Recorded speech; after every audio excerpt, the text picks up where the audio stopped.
Hello students, मैं संजीव मिश्रा अपने YouTube channel पर आप सभी का हार्दिक स्वागत करता हूं।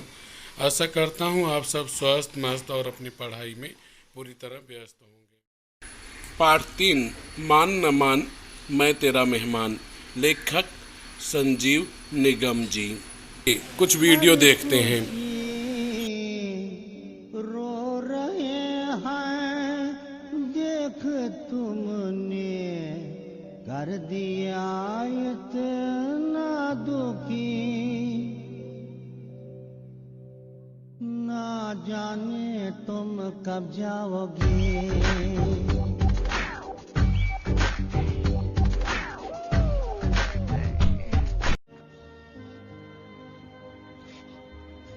मैं हमेशा से चाहता था कि अगर मेरे पापा होते तो मेरे साथ रहते, लेकिन अगर आपकी जगह मेरे पापा भी होते ना, तो भी हम उनके साथ ऐसे ही बिहेव करते। माँ बाप बच्चों को सारी जिंदगी अपने पास रख सकते, लेकिन बच्चे माँ बाप को 4 दिन रखने के बाद 5वें दिन सोचते कि ये अतिथि कब जाएगा। हमारा बेटा भी कल को हमारे साथ यही करेगा, एंड वी डिजर्व इट। हम में वो पेशेंस, वो संस्कार ही नहीं है कि हम किसी अतिथि को अपने घर रख सके। सुनो बेटा, मेरे प्लीज जाइए। हम नहीं चाहते थे कि हमारे यहाँ कोई अतिथि आए, लेकिन ये समझता ही नहीं था। बार बार पूछता रहता था, अतिथि कब आएगा, अतिथि क्यों नहीं आता। आप आए, हमें अच्छा लगा, लेकिन कितने दिन, 4 दिन बाद सोचने लगे कि ये कब जाएगा। मैंने सुना कि किसी गेस्ट ने 50 लाख रुपए का सेट उड़ा दिया। ये महारथी है कौन? मत पूछ यार, मेहमान आया हुआ, 1 महीने से आया हुआ, जाने का नाम ही नहीं ले रहा। एकदम परेशान हो गए हम। मैं कुछ मदद करूं? तू क्या करेगा? हेलो हेलो, अरे हेलो। बता दीजिए कि यहाँ 2 महीने पहले रिजर्वेशन करानी पड़ती है। हाँ हाँ बेटा, हम 2 महीने पहले ही बता देंगे। हाँ, तुम्हें और तकलीफ नहीं देंगे हम बेटा, ठीक है? बहू, हम गर्मा गर्म जलेबी लाए हैं। हाँ। चाय बना दो।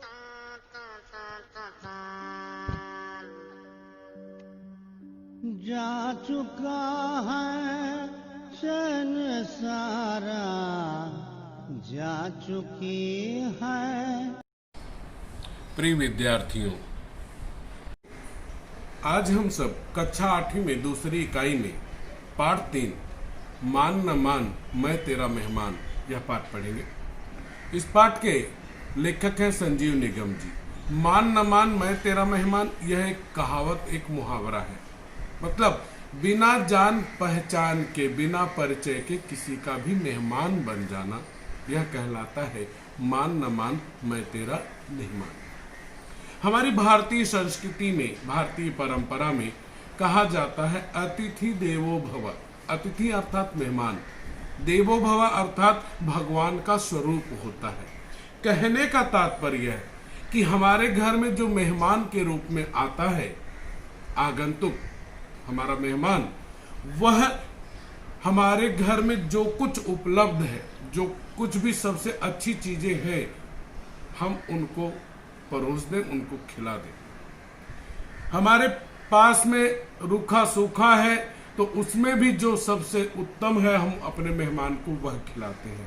भले खाली पेट सो जाएंगे, लेकिन मेहमान को अपने घर की सबसे उत्तम वस्तुएं भेंट में देंगे। लेकिन अतिथि देवो भव, अतिथि भगवान का रूप तब तक रह सकता है जब तक अतिथि को इस बात का, मेहमान को इस बात का पता हो कि वह जिसका अतिथि बनने जा रहा है, जो उसका मेजबान है, वह व्यक्ति उसके जाने से परेशानी में न आए। पता चला कि आप किसी के घर मेहमान बनकर गए, वहां पर असमय पहुंचे, अर्थात रात के 12 बजे पहुंचते हैं, ठंडी के समय में 1 बजे 2 बजे पहुंचते हैं। ऐसे में आपकी मेहमान नवाजी वह हृदय से नहीं कर पाएगा, आप उसके लिए बोझ बन जाएंगे। कहा जाता है कि मेहमान जो हमारा होता है हमें जान से प्यारा होता है। सच बात है, मेहमान हमारा जान से भी हमें प्रिय होता है, उसके सुख दुख को हम समझते हैं। लेकिन मेहमान का भी तो कुछ कर्तव्य है, कुछ फर्ज है, कुछ जिम्मेदारी है। कुछ उसे समझ होनी चाहिए कि वह ऐसे समय में किसी के घर में मेहमान बनकर न जाए जब वह मेजबान के ऊपर अर्थात जिसके घर वह जा रहा है उसके ऊपर बोझ न बन जाए। इसी विचार को, इसी कथ्य को लेखक संजीव निगम जी ने इस पाठ में मान न मान मैं तेरा मेहमान में बताया है कि बहुत सारे ऐसे लोग होते हैं जो किसी के घर असमय पहुंच जाते हैं और बेचारा मेजबान परेशानी में आ जाता है। यहाँ पे इस बात की तरफ भी संकेत किया गया है कि मेजबान अर्थात जिसके घर में मेहमान गया है वह किन किन परेशानियों का सामना करता है। दोनों बातों का उल्लेख करके लेखक ने यही बताया है कि मेहमान किसी का बनना एक गर्व की बात है, लोग अतिथि को देव मानते हैं, लेकिन मेजबान की समस्याओं की तरफ भी हमें ध्यान रखना चाहिए। आइए तो अब हम लोग पाठ 3 मान न मान मैं तेरा मेहमान इस पाठ को पढ़ते हैं, उसके प्रश्नों को समझते हैं और उसके व्याकरण को भी जानने की कोशिश करते हैं। आइए हम लोग टेक्स्ट बुक में चलते हैं। पाठ 3 मान न मान मैं तेरा मेहमान। मान न मान अर्थात जान पहचान न होना, मैं तेरा मेहमान अर्थात मेहमान में बन जाना, अर्थात बिना जान पहचान वालों का अतिथि मेहमान बन जाना, यह पाठ का नाम है। अर्थात इस पाठ में हमें यह बताया गया है कि इस दुनिया में बहुत सारे ऐसे लोग होते हैं जो परिचित नहीं होते हैं, जान पहचान वाले नहीं होते हैं और वे हमारे मेहमान बन जाते हैं। दूसरे वे जो परिचित होते हैं लेकिन समय बेसमय नहीं देखते हैं और वे मेहमान बन जाते हैं। इस तो कौन कौन सी समस्याओं का सामना जो जिसके यहाँ पे मेहमान आए हुए हैं उसको उठाना पड़ता है, उसी का वर्णन इस पाठ के लेखक संजीव निगम जी ने किया है। आइए पाठ का परिचय हम लोग जान लेते हैं कि पाठ में क्या कुछ बताया गया है। गद्य संबंधी प्रस्तुत हास्य व्यंग्य लेख में हास्य मतलब हंसी पैदा करने वाला, व्यंग मतलब सीख देने वाला, ताना मारने वाला, लेख मतलब लिखे गए पाठ में संजीव निगम जी ने मान न मान मैं तेरा मेहमान बनने, समय असमय किसी के घर पहुंचकर मेहमान नवाजी करवाना अर्थात खातिरदारी करवाने वालों पर करारा व्यंग किया है। मतलब करारा मतलब तेज, व्यंग करना अर्थात ताना मारना।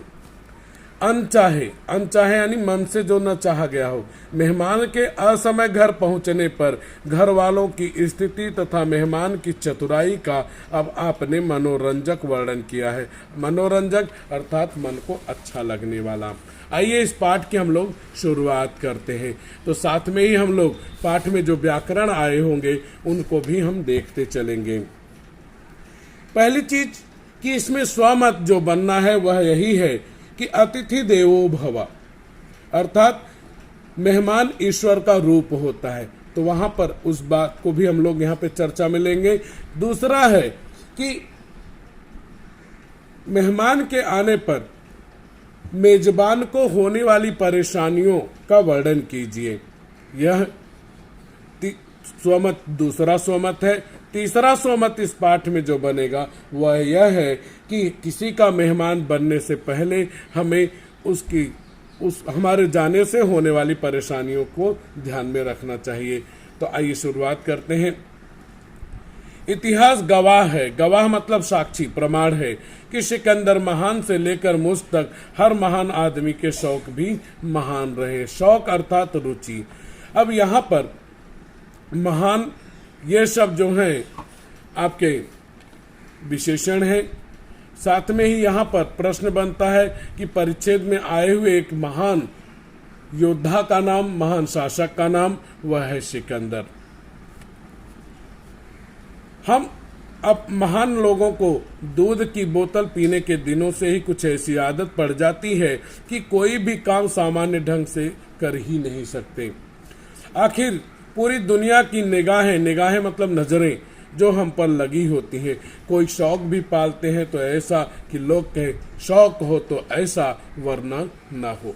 लेखक यहाँ पे बताते हैं कि पुराने समय के ईसा के पूर्व सिकंदर के समान समय से ही हर व्यक्ति के अपने अपने शौक रहे हैं और उन शौकों को, उन रुचियों को पूरा करने के लिए, अपनी उन इच्छाओं को पूरा करने के लिए वह हमें हमेशा जद्दोजहद करता रहा है, कोशिश करता रहा है।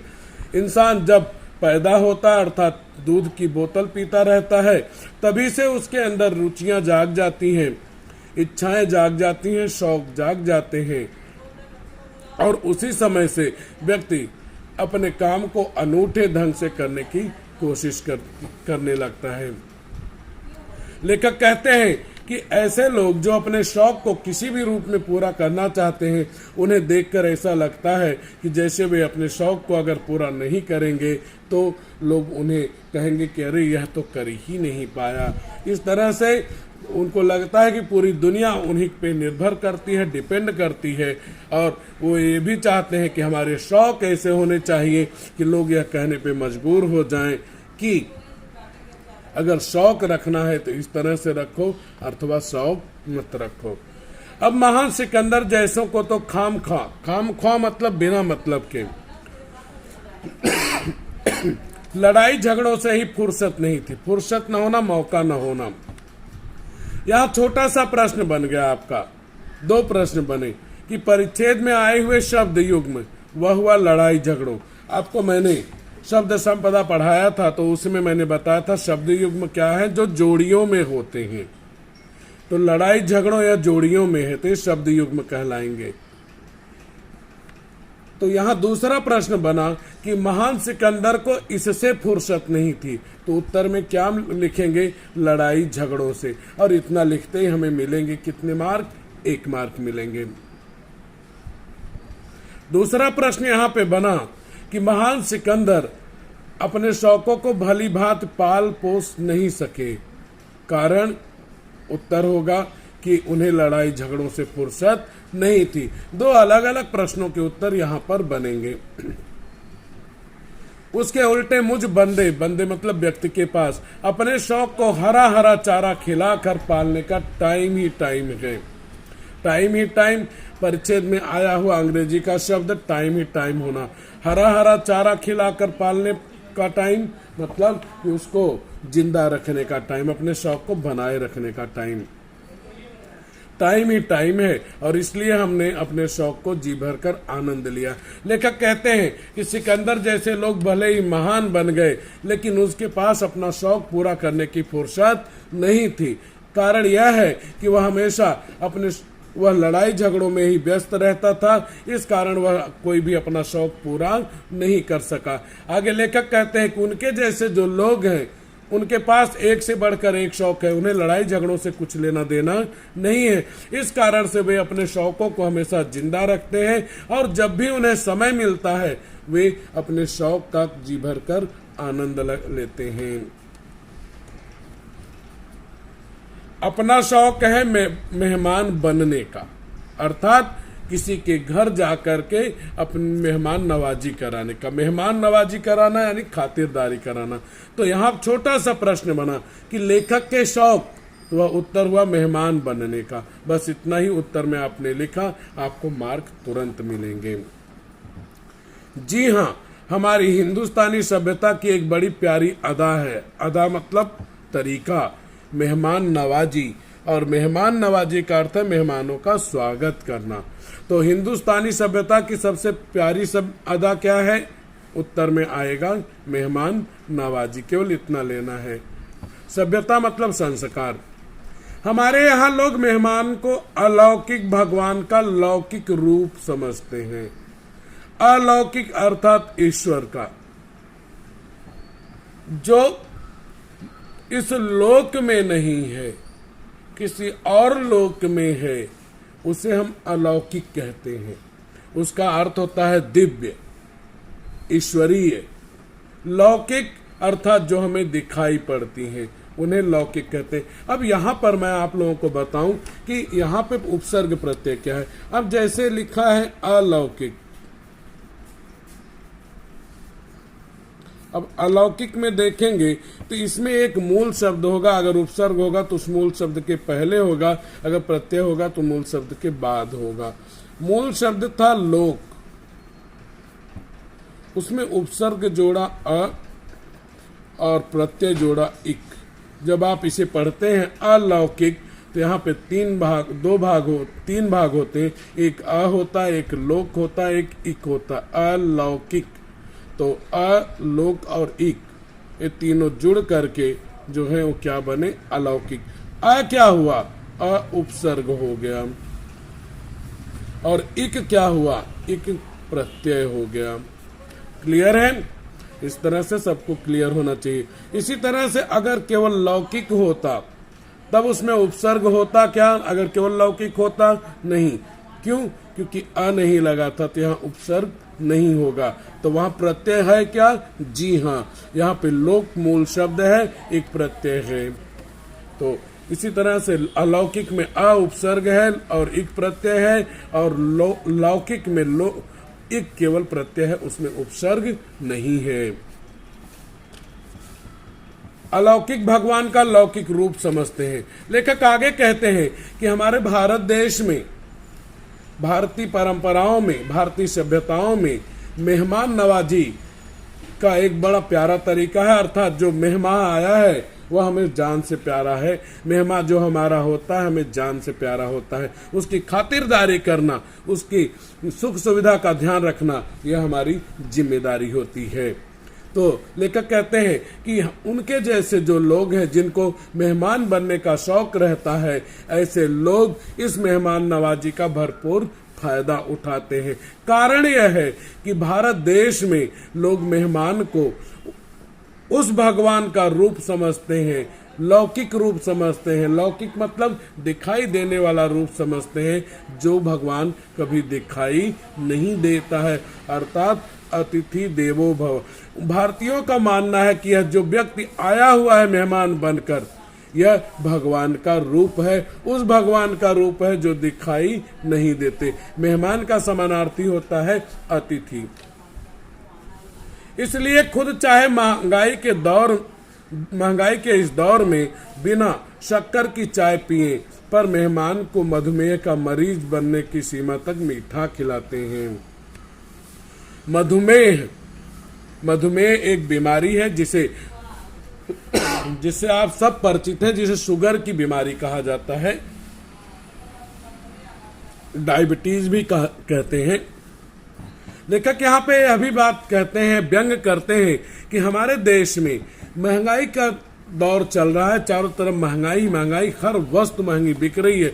ऐसे महंगाई के वक्त में, समय में भी वो खुद अगर बिना शक्कर की भी चाय पी रहे हैं, मेहमान आ गया तो उस अपने मेहमान को मीठी चाय, अच्छी चाय, मिठाइयाँ इत्यादि खूब खिलाएंगे, चाहे उस मेहमान को बीमारी ही न हो जाए, तब तक खिलाते जाएंगे। अर्थात मेहमान यह की सेवा करना वो अपना धर्म समझते हैं।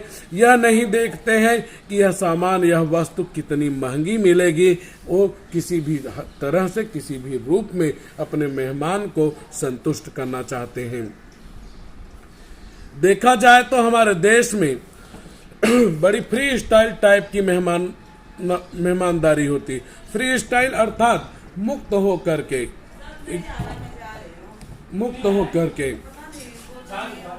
हो करके वह काम करते हैं।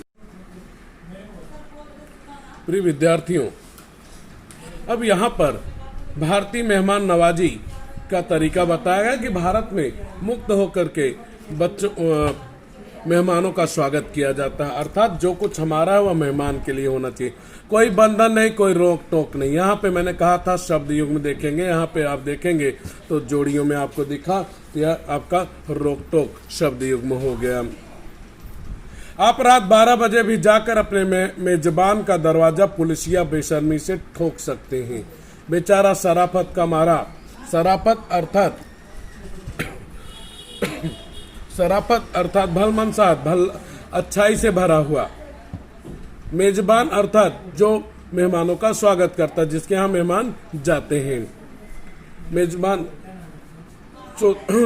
बेचारा शराफत का मारा मेजबान सोते से उठकर भी हाथ जोड़कर आपका स्वागत करेगा। अगर आप किसी दूसरे शहर से आ रहे हैं तो अपना सामान आंखें मलते हुए मेजबान के हाथों में थमाकर बड़ी बेतकल्लुफी से उसके ही सोफे पसरते हुए कह सकते हैं, भाई सीधा स्टेशन से आ रहा हूँ। बेतकल्लुफी यह उर्दू का शब्द है जिसका अर्थ होता है बिना संकोच किए। यह नहीं सोचते हम कि उस व्यक्ति को जिसके घर पे हम गए हैं उसको कितनी तकलीफ है। यह मूल शब्द है तकल्लुफ उर्दू का, और उसमें उफी शब्द जोड़ करके बेतकल और बे उपसर्ग जोड़ के यहाँ पे प्रत्यय आपका शब्द बनाया है। बे उपसर्ग है, उफी प्रत्यय है, तकल्लुफ शब्द है। बेतकल्लुफ अर्थात बिना संकोच के। लेखक यहाँ पे कहते हैं कि हमारे देश में इस तरह से हुआ करता है कि हम बिना सोच विचार किए किसी के मेहमान बन जाते हैं। वह व्यक्ति हमें आने से रोकता नहीं, टोकता नहीं, बोलता नहीं। रात के 12 बजे भी हम उसके घर पे जाते हैं। जिस तरह से पुलिस वाले अधिकार के साथ में आकर के डंडा बजा करके हमें ये कहते हैं कि दरवाजा खोलिए, हम जांच के लिए आए हैं, वैसे वह भी आ जाता है, दरवाजे को ठक ठक करेगा और आराम से वह आसानी से हमें यह कहता है कि हम आपके मेहमान आ चुके हैं। और हम शराफत से, इंसानियत से भरे लोग रात को 12 बजे सोते रहते हैं तो भी हाथ पैर जोड़ करके उसका स्वागत करते हैं। और वह व्यक्ति हमारी परेशानी को नहीं समझते हुए वह सीधा हमारे घर में घुसता है और हमारे सोफे पे बैठ जाता है, अपना सारा सामान हमें पकड़ा देता है। तो यहाँ पर लेखक ने जो आने वाले मेहमान हैं, किस तरह के मेहमान घरों में आते हैं, उसका वर्णन किया है। भाई सीधा स्टेशन से आ रहा हूँ, बड़े जोर की भूख लग रही थी, पर बाहर का खाना खाकर कौन अपना पेट खराब करता। सोचा अपने ही तो घर जा रहे हैं, वहीं चलकर भाभी जी के हाथ का गर्मा गर्म खाना खाएंगे। और बेचारी भाभी नींद से झुकी पलकों मतलब आंखों की जो पलक है, पलकों के साथ आपके लिए पूरियां तलने में जुट जाएंगी। जब तक वो बेचारी अपनी नींद उड़ाकर आपके लिए खाना तैयार करें, तब तक आप मौके का फायदा उठाकर झपकी मार लें। झपकी मार लेना मुहावरा है जिसका अर्थ होता है थोड़ी सी नींद ले लेना। लेखक यहाँ पे बताते हैं कि जो हमारे यहाँ पे मेहमान बन करके आते हैं वे अपने जिसके यहाँ जाते हैं उसकी सुख सुविधा का बिल्कुल ध्यान नहीं करते हैं। खा पी कर भी रात 12 बजे नहीं पहुँचते हैं और जाने के बाद खाने की इच्छा जाहिर करते हैं। यह भी नहीं सोचते हैं कि जिसके घर वे गए हैं उसको कितना कष्ट, कितनी तकलीफ, कितनी परेशानी हो रही है। यहाँ पे देखेंगे तो यह दोहरा अवतरण चिन्ह हुआ आपका, यहाँ से शुरू हुआ है, यह यहाँ तक आया है और यह पूर्ण विराम है। आगे बढ़ते हैं तो कहने का मतलब यही है कि हमें हमेशा जिसके घर हम जा रहे हैं उसके सुख दुख का हमें ध्यान रखना चाहिए।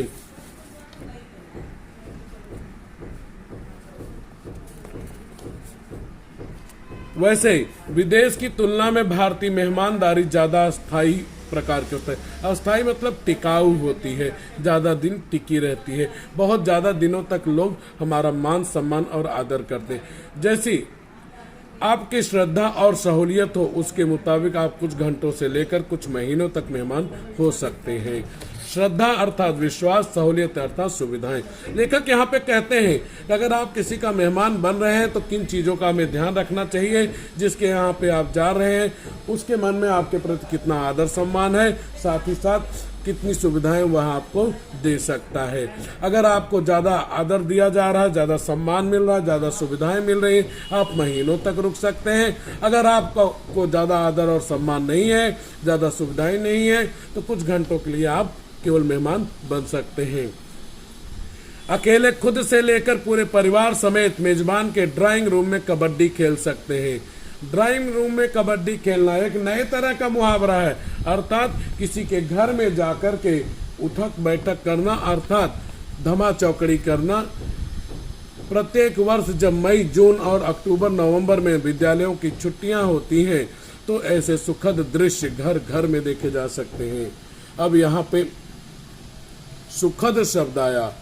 यहाँ पे सुखद का अर्थ है सुख देने वाला।